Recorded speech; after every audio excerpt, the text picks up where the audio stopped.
மகிழ்ச்சி அப்பா சமூகத்தில் எப்போதும் இருக்கையிலே.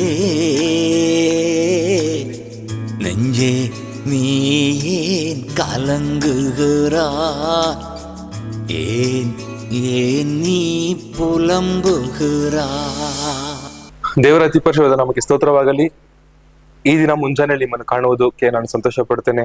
ದೇವರು ಹೊಸ ಒಂದು ದಿನವನ್ನು ಕೊಟ್ಟು ನಮ್ಮನ್ನು ಆಶ್ರಯಿಸಿದ್ದಾನೆ. ನಾವು ಈ ದಿನ ದೇವರ ವಾಕ್ಯವನ್ನು ಓದಿಕೊಳ್ಳೋಣ. ಯೋಹನ ಬರೆಸುವಾರ್ತೆ ಅದರ 7ನೇ ಅಧ್ಯಾಯ 11ನೇ ವಚನದಿಂದ 15ನೇ ವಚನದವರೆಗೂ. ಜಾತ್ರೆಯಲ್ಲಿ ಯಹೂದ್ಯರು ಅವನು ಎಲ್ಲಿದ್ದಾನೆಂದು ಆತನನ್ನು ಹುಡುಕುತ್ತಿದ್ದರು ಮತ್ತು ಜನರ ಗುಂಪುಗಳಲ್ಲಿ ಆತನ ವಿಷಯವಾಗಿ ಬಹಳ ಗುಜಗುಜ ಮಾತು ನಡೆಯುತ್ತಿತ್ತು. ಕೆಲವರು ಆತನು ಒಳ್ಳೆಯವನು ಅಂದರು, ಇನ್ನು ಕೆಲವರು ಅಲ್ಲ, ಜನರನ್ನು ತಪ್ಪಾದ ಮಾರ್ಗಕ್ಕೆ ಎಳೆದುಕೊಳ್ಳುತ್ತಾನೆ ಅಂದರು.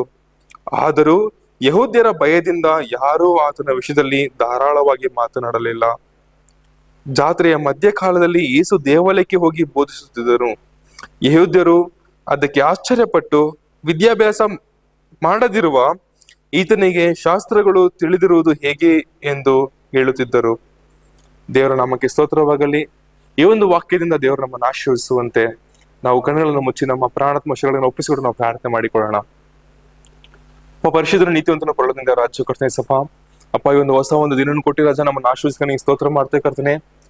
ಅಪ್ಪ ಕರ್ತನೆ ರಾಜ, ಈ ಒಂದು ವಾಕ್ಯವನ್ನು ಕರ್ತನೆ ಓದುವಂತೆ ರಾಜ ಕತೆ ನೀವು ಸಹಾಯ ಮಾಡಿದ್ರೆ ನೀವು ಸ್ತೋತ್ರ ಮಾಡ್ತೇನೆ ರಾಜ ಕರ್ತನೆ ಸಪ. ಅಪ್ಪ ಅನ್ನು ದಿನವನ್ನು ಕರ್ತನೆ ರಾಜ ನಾವು ಬೇಕಾದ ಎಲ್ಲವನ್ನು ನಿಮ್ ದಯ ಪಡಿಸ್ಕೊಂತ ನಡೆಸ್ಕೊಂತ ಬಂದಿರಾಜ ಈ ಸಪ ನಿಮ್ಗೆ ಸ್ತೋತ್ರ ಮಾಡ್ತೇವೆ ಕರ್ತನೆ. ಅಪ್ಪ ಕರ್ತನೆಪ್ಪ ವಿದ್ಯಾಭ್ಯಾಸ ಇರುವವರು ಸಹ ಕರ್ತನೆ ರಾಜ ಅಪ್ಪ ನಿಮ್ಮಂತೆ ಜ್ಞಾನಿಗಳಾಗಿರಲು ಸಾಧ್ಯವಿಲ್ಲ ಕರ್ತನೆ ರಾಜ. ಅಪ್ಪ ಕರ್ತನೆ ನಿಮ್ಮನ್ನು ನಂಬುವ ನಾವು ಸಹ ಕರ್ತನೆ ಅಪ್ಪ ನಮಗೆ ಬೇಕಾದ ಕರ್ತನೆ ಜ್ಞಾನವನ್ನು ಕರ್ತನೆ ಪ್ರಜ ನಿಮ್ಮ ಆತ್ಮನ ಮೂಲಕ ರಾಜ ನಮಗೆ ದಯಪಡಿಸಿ ನನಗೆ ಸ್ತೋತ್ರ ಮಾಡ್ತೇವೆ ರಾಜ್ಯ ಕರ್ತನೆ ಸಪ. ಅಪ್ಪ ನಿಮ್ಮ ವಾಕ್ಯ ಹೇಳುತ್ತಲ್ಲ ರಾಜ, ಜ್ಞಾನವು ಯಾತನಲ್ಲಿ ಕಡಿಮೆ ಇದ್ರೆ ಆತ ನಾನು ಬೇಡಿಕೊಳ್ಳಲಿ, ಹೆಚ್ಚಾದ ಜ್ಞಾನ ನಾನು ದಯಪಡಿಸಿ ಅಂತ ಹೇಳಿ ದೇವ್ರ ಕರ್ತನೆ ರಾಜ. ಅಪ್ಪ ಈ ದಿನದಲ್ಲಿ ಕರ್ತನೆಪ್ಪ ಜ್ಞಾನಕ್ಕೋಸ್ಕರವಾಗಿ ಕರ್ತನೆ ಬೇಡಿಕೊಳ್ಳುವ ಒಂದೊಂದು ಕರ್ತನೆಪ್ಪ ವ್ಯಕ್ತಿಗಳಿಗೆ ಕರ್ತನೆ ರಾಜ, ಒಂದೊಂದು ಆತ್ಮಗಳಿಗೆ ಕರ್ತನೆ ರಾಜ ಅಪ್ಪ ನಾನು ಪ್ರಾರ್ಥನೆ ಮಾಡ್ತೇನೆ ಕರ್ತನೆ ರಾಜ. ಅಪ್ಪ ನೀವು ಅವ್ರನ್ನ ಬಲಪಡಿಸಿರಿ, ಹೆಚ್ಚಾದ ಜ್ಞಾನದಲ್ಲಿ ತಿಳುವಳಿಕೆಯನ್ನು ನೀವು ತುಂಬಿಸಬೇಕೆಂದು ಪ್ರಾರ್ಥನೆ ಮಾಡ್ತೇವೆ ಕರ್ತನೆ ರಾಜ. ಅಪ್ಪ ಮುಖ್ಯವಾಗಿ ರಾಜ ಒಂದು ಮಕ್ಕಳಿಗೋಸ್ಕರ ಪ್ರಾರ್ಥನೆ ಮಾಡ್ತೇನೆ ರಾಜ.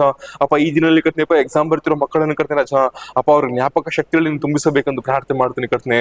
ಓದಿರೋ ಒಂದೊಂದು ಕಾರ್ಯಗಳು ಕರ್ತನೆ ರಾಜ ಅದು ತಕ್ಕ ಸಮಯದಲ್ಲಿ ಕರ್ತನೆಪ್ಪ ರಾಜ ಜ್ಞಾಪಕಕ್ಕೆ ಬರುವಂತೆ ರಾಜ ನೀವು ಅವರಲ್ಲಿ ಕಾರ್ಯ ಮಾಡ್ಬೇಕೆಂದು ಪ್ರಾರ್ಥನೆ ಮಾಡ್ತೇವೆ ಕರ್ತನೆ ಸಪ. ಅಪ್ಪ ಹಾಗೆ ಮಾಡಿಕೆ ಸ್ತೋತ್ರ ಮಾಡ್ತಾನೆ, ಬಲಪಡಿಸಿ ಆಶೀರ್ವದಿಸಿ ನಡೆಸು ಯೇಸು ದೇವರೇ, ಆಮೇನ್. ದೇವರು ನಿಮ್ಮನ್ನು ಆಶೀರ್ವದಿಸಲಿ.